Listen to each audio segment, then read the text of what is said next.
It's that time of year again as we're getting closer to the election. More and more predictions seem to be coming out, oftentimes with more conviction than ever from the predictor. It's kind of crazy.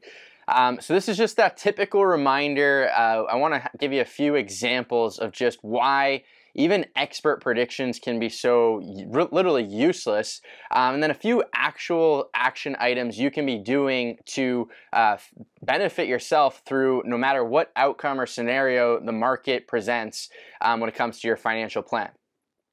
So first, just two quick stories that kind of highlight, the fallacy of these types of predictions.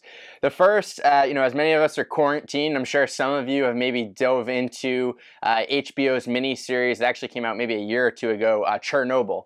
And I love to use Chernobyl as an example because here you had some of the brightest minds in the world overseeing a nuclear power plant. And as we're watching through the miniseries, you literally see these scientists refusing to believe, despite all of the evidence that was presented to them, that the reaction had happened because it seemed so outside the realm of possibility given what they knew of the protocols and systems that were in place. They failed to ask themselves, what if we are wrong? And obviously that led to catastrophic events. Using a finance example, we have the old story of long-term capital management.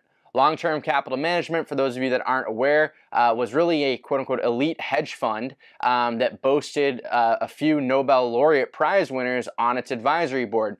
And this fund was using really sophisticated strategies, really making pennies on the dollar on what were extremely large trades, and they were amplified by a lot of leverage.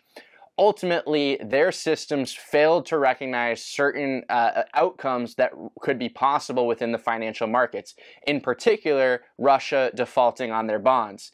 This was outside the realm of possibility within their systems and checklists. They failed to ask themselves the question, what if we are wrong? And it led to one of the largest bankruptcies at the time, and ultimately one of the first of what have now become a series of larger bailouts to the finance industry. So, two just examples. We have, scientists, world-renowned. We have world-renowned Nobel laureate winners, very respected people in their fields that just failed to ask the question, what if we're wrong? And ultimately had catastrophic events because of that. And I use that as an example because even the smartest and best of us can fall into this trap. So for most of us, when it comes to finances, we're just as susceptible. We think, if Biden wins or if Trump wins, there's certain to be an outcome. It has to be that way. We saw it back in 2016 with Clinton and Trump, and how wrong so many people were with how those outcomes would be. And so I would implore you to first ask the question, what if I'm wrong? Right? What if my thought about what's going to happen with the market doesn't transpire that way? What type of impact would that have on your financial plan, on your ability to reach your goals, on your investments, given the allocation and stance that you're taking? So maybe instead of having a hard and fast rule, some advice on things that I would recommend doing differently. First, you can take actual action items, and I would say this is the case no matter, a type of volatile event that we might be having like in an election. You should always have a financial plan that's going to work in up, down, and sideways markets.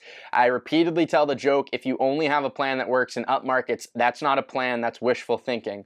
So these strategies are going to work really no matter the circumstance, but I think they're especially relevant right now given the volatility that we may be coming across given the range of outcomes anticipated. So first and foremost, understand your cash needs. Okay, having a cash cushion, what many would call an emergency fund, is absolutely critical, and making sure that that cushion is going to help you sleep well at night and take care of your essential expenses. You'll often hear experts recommend anywhere from 3 to 6 months for people that don't really have dependents, needing their income, or 6 to 12 months for those people with dependents who want to be a little bit more conservative. But ultimately, figuring out what the right amount is really important, and having that cash on hand can really help you ride ups and downs. It's going to be boring. Interest rates are again at record lows. You're not going to earn any money there, but it's going to help you sleep well at night, and it's going to allow you then to stick with your plan through the ups and downs that the market may inevitably provide. Number two is make sure your investment allocation is aligned with your risk tolerance. So we aren't just trying to always outperform the S&P or in this case, the 5 stocks representing all of the market returns anyways. What we really want to make sure is that the investment mix you have is appropriate for you given the goals you're looking to achieve. So this can be a really difficult time to get a little bit greedy and start maybe getting a little more aggressive with your investments, chasing some performance, or even taking the opposite approach and becoming really concerned with the markets and getting too conservative.